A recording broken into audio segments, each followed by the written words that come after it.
Wahyu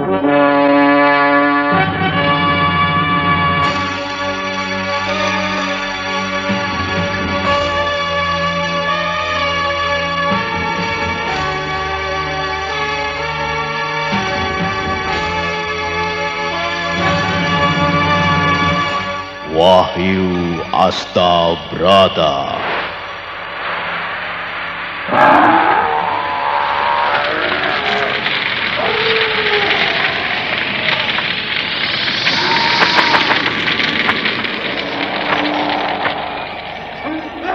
Tan hening wening upaya mukti nuring pangastuti.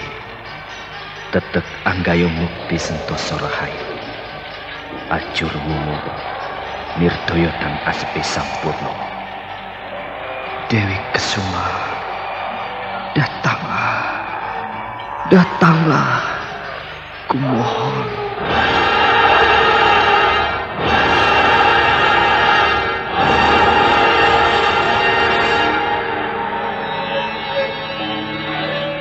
Aji Sukmo, aku telah bersamamu. Kaulah suamiku. Mari menyongsong matahari.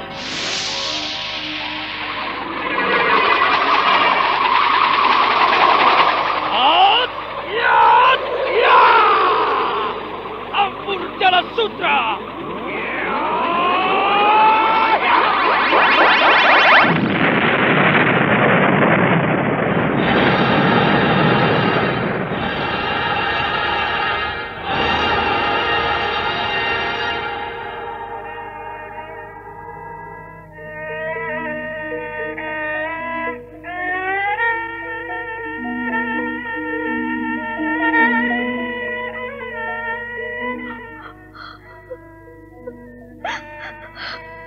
Kakang Sukmo, tolonglah aku.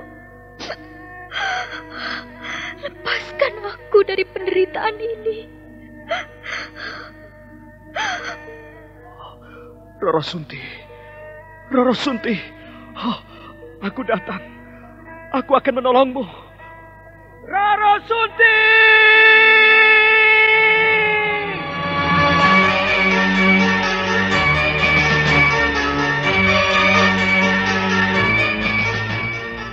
Wahyu Astabrata.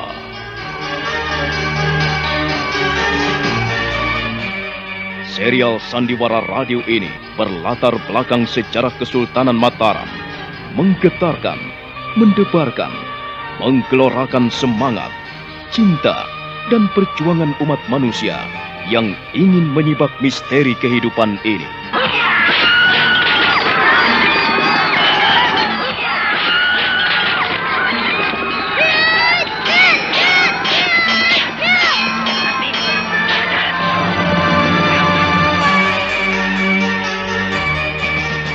Didukung oleh Ferry Fadli, Eli Ermawati, Ivone Rose, Yuli Mulyana, Idris Apandi, M. Abud, dan artis-artis top lainnya.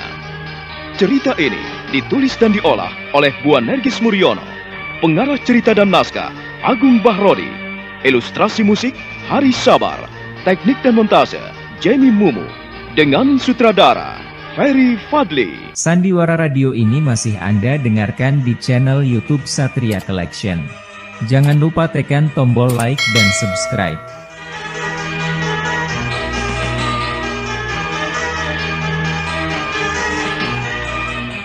Wahyu Astabrata dalam episode pertama ini dengan judul Carita Adi Purwa.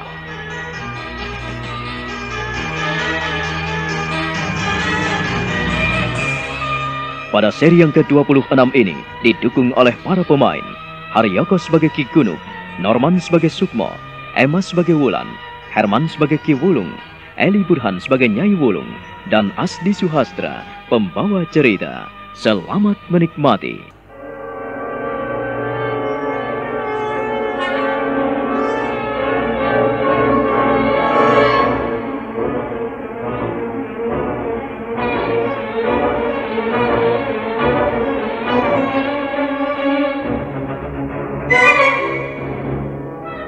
Sukmo terkejut sekali ketika melihat Wulan telah lenyap di bawah air. sementara Ki Kunuk memandangnya seperti serigala yang lapar. Kedua mata lelaki tua yang cekung itu menyorotkan cahaya yang menyilaukan. Seakan-akan mata itu mengeluarkan sinar yang penuh dengan kuasa memerintah. Sukmo termangu, dia masih ragu-ragu akan menyusul Wulan yang telah lenyap di balik air. Dia memandang air yang bergelombang makin melebar, dan kembali tenang.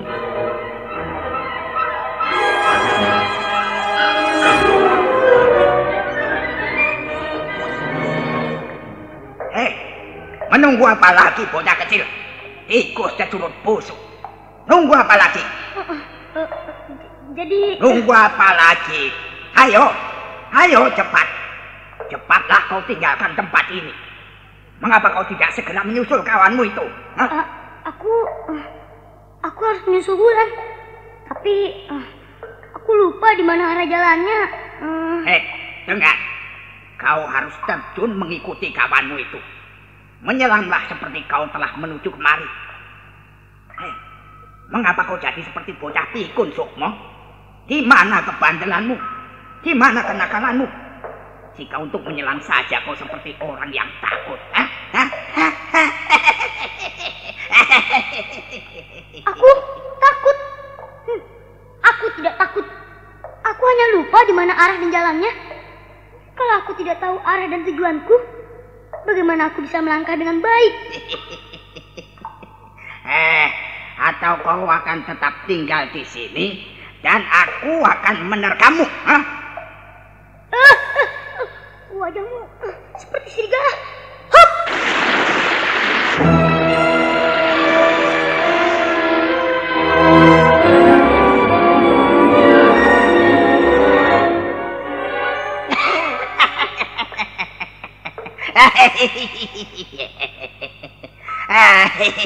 Tikus-tikus kecil yang bandel dan kurang ajar. Sungguh membuat kepala jadi pusing. Mengapa mereka berani kurang ajar di sini?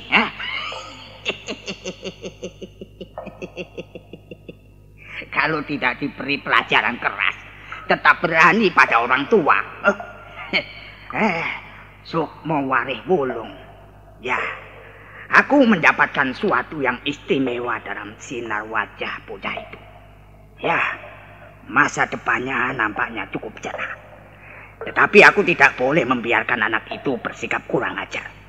Dia perlu digembleng di kawah Condro di Muko. Ya, dia bisa seperti Gatut Kaca. Ya, ya mudah-mudahan apa yang kalian inginkan kelak tercapai. Aku akan mengantarkan kalian. Suro Tiro Hayuningrat, sentoso lepuring pangastuti.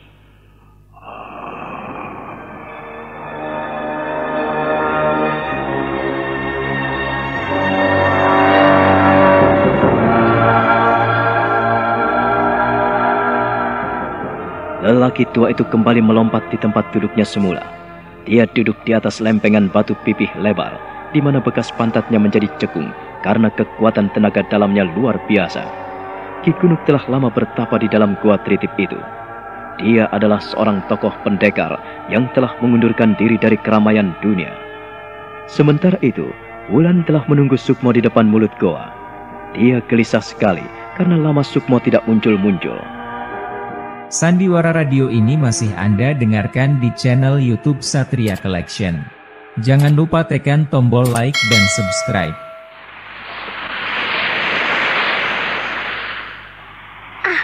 Dasar bocah bandel. Pantas kakek marah-marah dan tidak mau menerimanya. Sukmo selalu membuatku kesal dan jengkel. Dia sungguh tidak tahu aturan. Disuruh pulang, tidak mau juga pulang. Disuruh diam, tidak mau juga diam. Aduh. Mengapa aku mempunyai kawan bandel seperti itu? Atau barangkali seperti itulah aku dulu. Aku tidak bisa menyalahkannya. Mungkin sudah jodoh. Bandel ketemu bandel. Ya, Sukmo akan menjadi kawanku. Kawan bermain yang sama-sama bandel. Sukmo!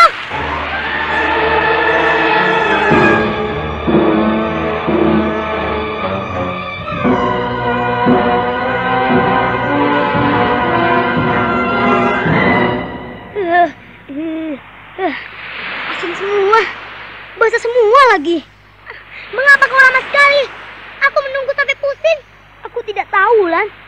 Mengapa di depan kakekmu aku tidak bisa berkutik? Aku tiba-tiba seperti orang yang kehilangan ingatan. Ah, dasar kau pengecut! Kau tidak mau memberitahuku dari mana aku harus terjun. Aku lupa jalannya. Hah, kau juga membuatku bingung, Wulan. Kau keras seperti kakekmu. Kau juga keras? Tidak, aku tidak keras. Kau keras, kau juga keras. Baik, baik, baik. Kita sama-sama keras. Sama-sama keras. Sudah, ayo kita pulang. Kita sia-sia masuk di Gua Tritip. Lebih baik kita kembali ke Karanganyar. Aku tidak mau kumpul lagi denganmu, Sukmo. Kalau kau bandel seperti itu, terserah. Kau benar-benar membuat kakek jengkel, sehingga ia tidak mau mengakui aku sebagai cucunya. Sama saja, sama saja. Jangan menyalahkan aku. Aku paling tidak suka sama orang yang menyalahkan orang lain. Sementara dirinya juga sering salah. Memang, kita sering salah. Tetapi setidak-tidaknya, aku tidak terlalu sering menyalahimu. Kau saja yang sering membuatku jengkel. Aku membuatmu jengkel? Iya, kau bandel sekali. Kenakalanmu amit-amit melebihi kenakalanku. Tidak, tidak mungkin. Kita sama-sama nakal. Kita sama-sama bandel. Mengapa saling menyalahkan? Hah? Kita sebaiknya saling membantu, Wulan. Tidak perlu saling menyalahkan. Nyatanya, kau memang bandel dan nakal sekali. Aku tidak mengerti apa maumu. Sudah. Kalau kita tahu sama-sama nakal, sama-sama membiling, dan sama-sama tidak suka diatur, ayolah, tidak perlu dipikirkan. Kita harus meninggalkan tempat ini. Ayo kita pulang.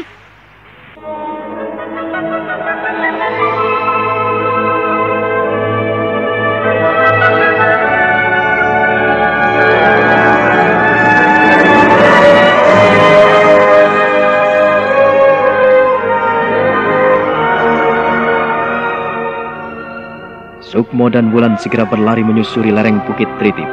Mereka terus berjalan dan berlari. Sebentar-sebentar mereka berhenti sambil mengibaskan kaki mereka yang tertempel oleh rumput kucing-kucingan. Mereka kembali berlari menyusuri lereng bukit, menyibakkan semak belukar, dan menembus hutan rimba untuk kembali menuju ke Karanganyar. Sementara itu, di desa Karanganyar, Ki Wulung dan Nyai Wulung masih bingung. Mereka mengharapkan kehadiran Sukmo, karena Sukmo adalah cucu satu-satunya yang mereka kasihi. Nyai Wulung nampak sedih sekali.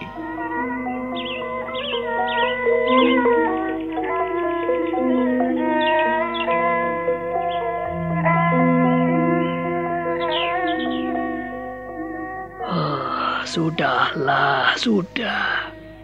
Jangan dipikirkan yang berat-berat. Beberapa hari ini kau tidak makan, tidak mau tidur. Nah, kalau kau kurang makan dan kurang tidur, kau bisa sakit. Mengapa kau tidak sayang pada tubuhmu? Kalau kurang makan, tubuhmu padahal membutuhkan kekuatan, membutuhkan tenaga. Tenaga itu muncul dan timbul apabila kita makan yang cukup.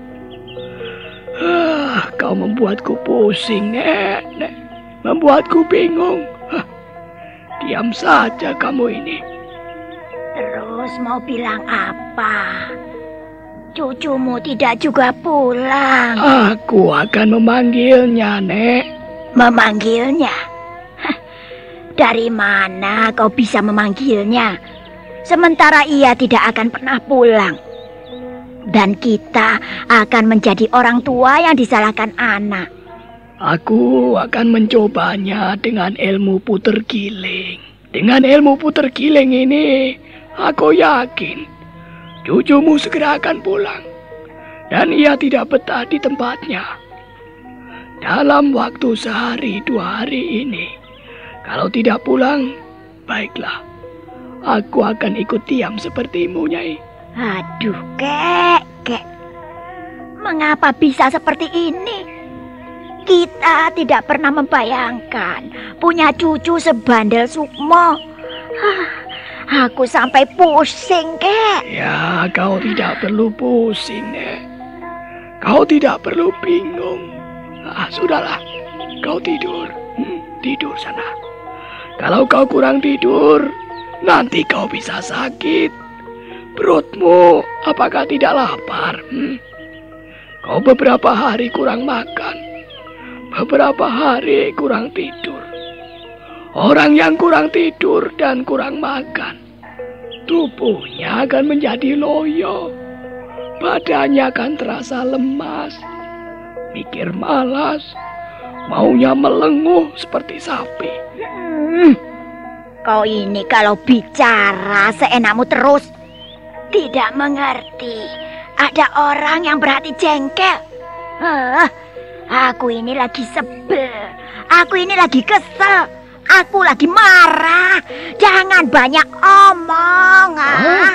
Tidak boleh ngomong bagaimana. Kau kan kawanku. Kau adalah istriku. Kalau kau bingung, kau resah, kau gundah, demikian juga aku. Kau pikir aku juga tidak gelisah, apa? Cucu kita ini memang bandel, Nek.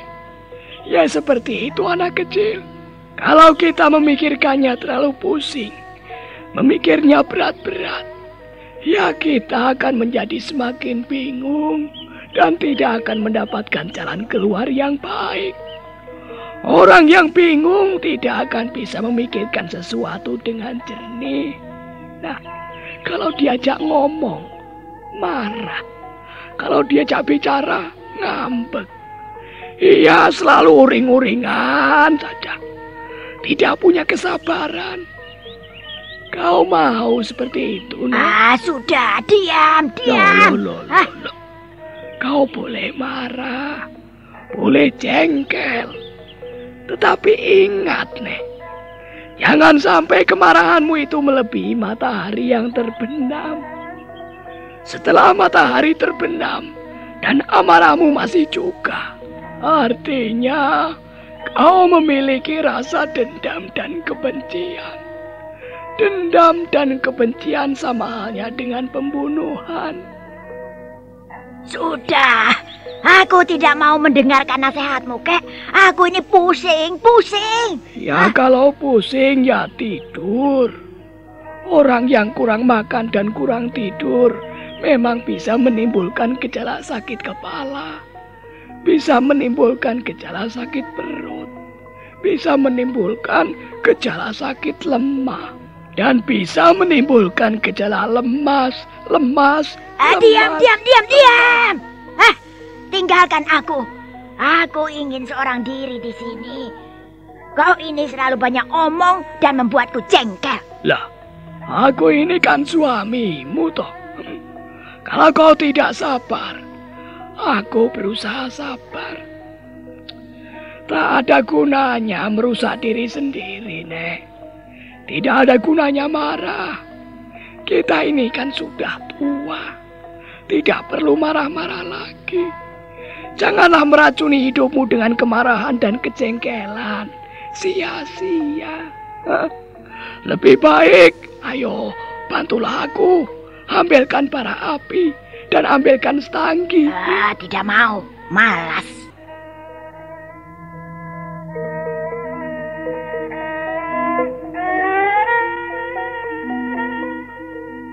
Kita Mbok Yao makin bijaksana dan arif.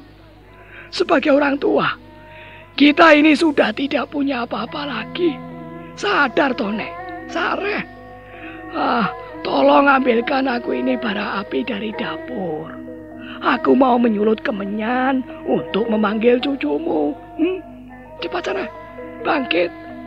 Lah kok malah songgowan toh? Duduk berpangku tangan seperti itu. Walah. Orang yang suka duduk berpangku tangan sama halnya mengundang iblis, mengundang kehadiran setan. Diam. Kau ini cerewet terus, cerewet. Laki-laki cerewet. Dengan kesal Nyai Wulung lalu bangkit dan pergi ke belakang dan meninggalkan suaminya. Tak lama kemudian dia kembali dengan membawa bara api yang dia taruh dalam tempurung kelapa. Bara api itu menyala dan mengepulkan asap.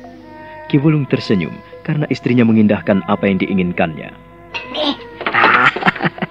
Terima kasih Nyai. Sekarang jangan melamun seperti itu. Duduklah yang baik. Aku akan memanggil cucumu supaya dia pulang. Paling cepat. Ya, begini ini yang dapat kita lakukan. Nah, duduklah yang baik. Aku ingin membaca doa sambil menyalakan kemenyan ini. Ki Wulung lalu memasukkan segumpal kemenyan di atas bara di dalam tempurung kelapa itu. Kemenyan itu terbakar dan mengepulkan asap. Baunya harum, menyengat memenuhi ruangan rumahnya. Ki Wulung lalu memejamkan mata sambil bibirnya komat-kamit membaca mantra. Sementara Nyai Wulung ikut hikmat sekali memejamkan mata. Duh Gusti Kang Maha Agung, niat ingsun nyuwun kaleresan supados putu kula Den Sukma enggal wangsul wonten mriki. Wonten pundi kemawon piyambakipun lumampah supados paduka timbali. Supados putu kula Den Sukma purun wangsul awit kawula simbahipun Mbah Raka lan Mbah Rayinipun kangen awit tresnanipun. Duh Gusti Kang Maha Agung, kawula nimbali Raden Masukma wareh wulung.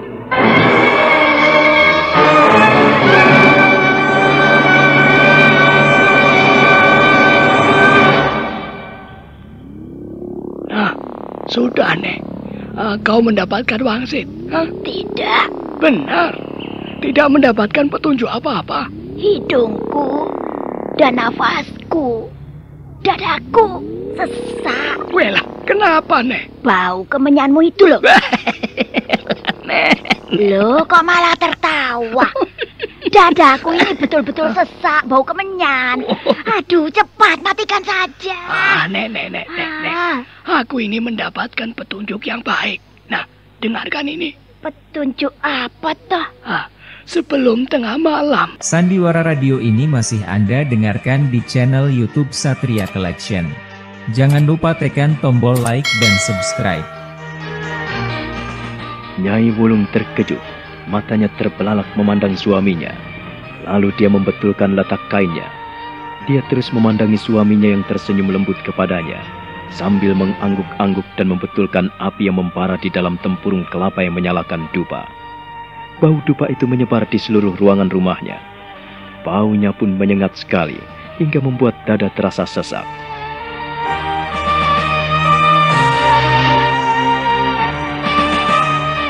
Nah, apa yang akan terjadi kemudian? Saudara pendengar, silakan menunggu kelanjutan kisah Wahyu Astabrata ini dalam seri berikutnya.